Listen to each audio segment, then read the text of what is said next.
Assalamualaikum warahmatullahi wabarakatuh. Kali ini Anak Lang akan membahas tentang kepiting. Brachyura itu kelompok krustasea dekapoda yang isinya kepiting sejati. Biasanya mereka punya ekor, abdomen, yang pendek banget dan tersembunyi di bawah badan. Cangkangnya eksoskeleton, tebal dan keras. Umumnya punya 5 pasang kaki, dan yang paling depan berubah jadi capit buat nangkep atau nyapit sesuatu. Kepiting ini bisa ditemukan di mana-mana di laut, air tawar, bahkan di darat seringnya ngumpet di celah-celah kecil atau ngubur diri di pasir lumpur. Soal makanan, mereka omnivora, jadi makannya macam-macam, dari alga, sisa-sisa organik, sampai hewan kecil lain. Kepiting juga banyak dimakan manusia, bahkan tiap tahun tangkapannya bisa lebih dari 1,5 juta ton. Kalau dilihat dari sejarahnya, kepiting sejati ini udah ada sejak zaman Jura, sekitar 200 juta tahun lalu. Terus makin beragam di zaman Kapur, sampai sekarang diketahui ada sekitar 7.000 spesies dalam 96 famili. Mereka jadi kelompok kepiting dekapoda terbesar dengan bentuk tubuh yang khas. Ada juga kerabat jauh kayak kepiting porselen, kepiting raja, dan kepiting batu berbulu yang sebenarnya beda kelompok, tapi bentuk dan gaya hidupnya mirip karena berevolusi secara terpisah. Secara fisik, kepiting Brachyura biasanya dilapisi cangkang tebal dari kitin yang kuat. Di belakang capitnya ada 6 kaki buat jalan, dan 2 kaki lagi yang dipakai buat berenang. Mereka bernapas pakai insang yang ada di bagian bawah tubuh, dan insang ini harus tetap lembab supaya bisa berfungsi dengan baik. Ukuran kepiting sejati itu beda-beda banget. Ada yang super kecil kayak kepiting kacang, lebarnya cuma beberapa milimeter, sampai yang gede banget kayak kepiting laba-laba Jepang yang bentangan kakinya bisa sampai 4 meter. Kepiting Brachyura juga sering kelihatan beda jelas antara jantan dan betina. Biasanya yang jantan punya capit lebih besar. Selain itu, bentuk perut abdomen mereka juga beda, jantan cenderung sempit dan segitiga, sedangkan betina lebih lebar dan bulat. Soalnya, betina dipakai buat nyimpen dan ngerami telur di bagian itu. Kalau sudah berkembang, betina bakal melepas larva yang baru menetas ke air, dan larva ini jadi bagian dari plankton. Biasanya pelepasannya mengikuti siklus pasang surut dan siang malam. Larva kecil yang disebut zoea ini bisa berenang bebas dan ke bawah arus. Mereka punya semacam duri, mungkin buat ngurangin risiko dimakan predator yang lebih besar. Kebanyakan zoea harus cari makan sendiri, tapi ada juga yang dari awal sudah dibekali cadangan kuning telur, jadi bisa bertahan hidup dari situ dulu. Setiap spesies kepiting punya beberapa tahap larva yang disebut zoea, dan tiap tahap itu dipisahkan sama proses ganti kulit. Setelah itu, mereka masuk ke tahap megalopa, yang bentuknya udah mirip kepiting dewasa, cuma ekornya masih kelihatan nongol di belakang. Abis ganti kulit sekali lagi, barulah jadi kepiting muda juvenil yang hidup di dasar laut, bukan lagi ngambang di air. Nah, perubahan dari megalopa ke juvenil ini penting banget, karena harus terjadi di tempat yang cocok supaya si kepiting bisa bertahan hidup. Buat kepiting darat, kebanyakan dari mereka harus jalan jauh ke laut buat melepas larva. Kadang jaraknya jauh banget. Setelah larvanya hidup sebentar di laut, kepiting muda harus balik lagi ke darat. Di daerah tropis, perjalanan ini sering berbahaya, banyak kepiting yang mati karena ketabrak kendaraan saat migrasi. Setelah jadi kepiting muda, mereka masih harus berkali-kali ganti kulit sampai akhirnya dewasa. Soalnya mereka punya cangkang keras yang nggak bisa ikut membesar, jadi harus diganti biar bisa tumbuh. Proses ini diatur oleh hormon. Menjelang ganti kulit, cangkang lama jadi lebih lunak dan mulai terkikis, sementara cangkang baru mulai terbentuk di bawahnya. Pas waktunya ganti kulit, kepiting bakal nyerap banyak air supaya tubuhnya mengembang dan bisa memecahkan cangkang lama di bagian yang lebih lemah. Setelah itu, mereka harus keluar dari cangkang lama mulai dari kaki, mulut, tangkai mata, sampai bagian dalam tubuh juga ikut terlepas. Proses ini berat dan bisa makan waktu berjam-jam, kalau gagal keluar, kepiting bisa mati. Begitu berhasil keluar, tubuh kepiting jadi super lunak, jadi biasanya mereka bakal ngumpet dulu sampai cangkang barunya mengeras. Selama masih lunak, mereka juga bisa sedikit mengembangin cangkangnya supaya ada ruang buat tumbuh nanti. Kepiting sejati biasanya jalan ke samping, makanya sering dibilang jalan crabwise. Soalnya, bentuk dan sendi kakinya memang lebih cocok buat gerak ke samping daripada lurus. Tapi ada juga yang bisa jalan maju atau mundur, kayak kepiting katak, Libinia emarginata, dan Nycteris platycheles. Beberapa jenis lain, seperti rajungan dan kepiting bulan, bahkan jago berenang.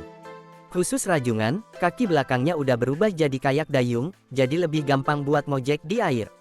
Kepiting Brachyura itu termasuk hewan yang aktif, dan perilakunya juga lumayan kompleks. Mereka bisa komunikasi dengan cara mukul-mukul atau ngelambain capit. Selain itu, mereka juga cukup agresif, apalagi antar sesama. Kepiting jantan sering banget berantem buat dapetin betina. Di daerah pantai berbatu, di mana tempat ngumpet terbatas, mereka juga bisa ribut cuma gara-gara rebutan lubang atau celah buat sembunyi. Soal makan, kepiting sejati itu omnivora alias makan apa aja. Mereka paling sering makan alga, tapi juga bisa makan moluska, cacing, sesama krustasea, jamur, bakteri, sampai sisa-sisa organik, tergantung jenis dan kondisi sekitar. Banyak kepiting justru tumbuh paling cepat kalau makanannya campuran antara tumbuhan dan hewan. Tapi ada juga yang lebih pilih-pilih, misalnya yang lebih fokus makan plankton, kerang, atau ikan. Bahkan ada kepiting tertentu, kayak dari keluarga Pinnotheridae, yang hidup di dalam atau menempel pada hewan lain seperti kerang bisa jadi cuma numpang hidup komensal atau malah jadi parasit. Kepiting sejati ternyata juga bisa kerja bareng loh. Mereka saling bantu buat cari makanan dan melindungi kelompoknya. Pas musim kawin, mereka juga ikut bantu nyari tempat yang aman dan nyaman buat betina bertelur. Kepiting Brachyura dikenal sebagai hewan durofag, artinya mereka jago banget ngancurin makanan yang keras. Capitnya kuat banget, bahkan ada jenis kayak kepiting batu Florida yang punya kekuatan jepit luar biasa tinggi dibanding ukuran tubuhnya. Jumlah kepiting dalam kelompok Brachyura ini banyak banget, sekitar 7.000 spesies dalam hampir 100 famili, jumlahnya hampir sebanyak semua dekapoda lainnya digabung. Mereka bisa ditemukan di seluruh samudra di dunia, juga di air tawar dan darat, terutama di daerah tropis. Dari jumlah itu, sekitar 850 spesies hidup di air tawar. Kalau ngomongin anatomi, ada hal unik soal sistem reproduksinya. Pada kebanyakan dekapoda, lubang seksual gonopori ada di kaki. Tapi di kepiting, karena mereka pakai bagian perut pleopod buat transfer sperma, posisinya jadi geser. Pada jantan, karena bentuk perutnya makin ramping, gonopori pindah ke bagian tengah tubuh sternum menjauh dari kaki. Betina juga mengalami perubahan serupa secara terpisah. Pergeseran ini penting dalam klasifikasi, posisi gonopori betina di sternum jadi ciri kelompok Brachyura, sementara perubahan lebih lanjut pada jantan menandai kelompok Thoracotremata. Tapi sampai sekarang, ilmuwan masih debat soal hubungan evolusi kelompok-kelompok ini. Kalau dilihat dari fosil, kepiting Brachyura tertua yang jelas berasal dari zaman Jura awal. Salah satu yang paling tua adalah Eocarcinus dari Inggris. Bentuknya masih belum sepenuhnya seperti kepiting modern, jadi kemungkinan termasuk garis nenek moyang. Kebanyakan fosil kepiting dari zaman Jura cuma ditemukan bagian atas cangkangnya Carapax, jadi agak susah buat memastikan hubungan kekerabatan mereka secara pasti.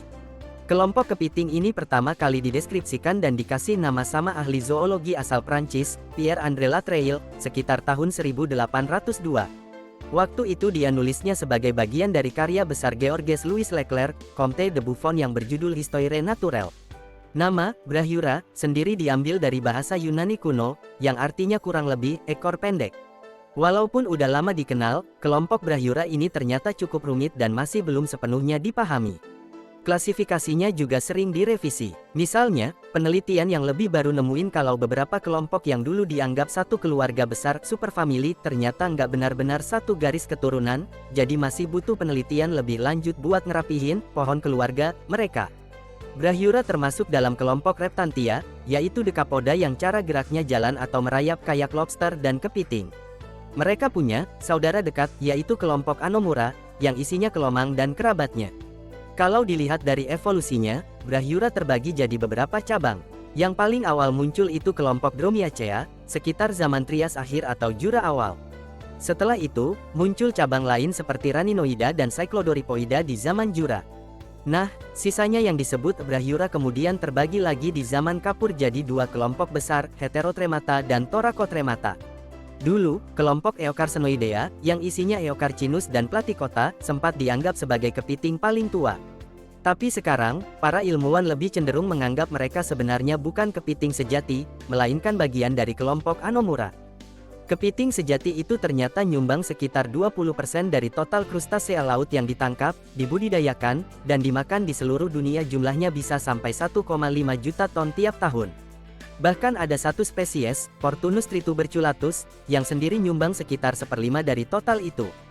Selain itu, ada juga jenis lain yang penting secara komersial, kayak rajungan biasa Portunus pelagicus, beberapa spesies dari genus Chionoechetes, kepiting biru Calinectes sapidus cherybdis, Cancerpagurus, kepiting Dungeness Metacarcinus magister, dan Scylla serata masing-masing bisa menghasilkan lebih dari 20.000 ton per tahun. Di beberapa tempat, cara ngambil daging kepiting juga unik dan agak kontroversial. Capitnya diputar lalu ditarik pakai tangan, terus kepitingnya dilepas lagi ke laut dengan harapan dia bisa hidup dan nanti capitnya tumbuh lagi. Soal kuliner, kepiting juga diolah jadi macam-macam makanan enak. Di Asia Tenggara, kepiting lumpur Scylla serata sering dimasak jadi kepiting cabai yang rasanya manis tapi gurih. Di Goa dan Mozambik, kari kepiting jadi hidangan khas, biasanya dimasak pakai cabai, bawang putih, kelapa, dan rempah-rempah. Sementara di Britania Raya, daging kepiting biasanya dikeluarin dulu, lalu dimasukin lagi ke dalam cangkangnya buat disajikan. Menariknya, kepiting juga muncul di dunia sains dan seni. William Parsons, 3R Earl of Rosse pernah menggambar nebula kepiting pada tahun 1848 karena bentuknya mirip kepiting. Di tengah nebula itu ada pulsar kepiting. Bahkan, suku Moche di Peru kuno juga sering menggambarkan kepiting dalam karya seni mereka. Sekian yang dapat Anak Lang sampaikan, semoga ilmunya semakin bertambah. Wassalamualaikum.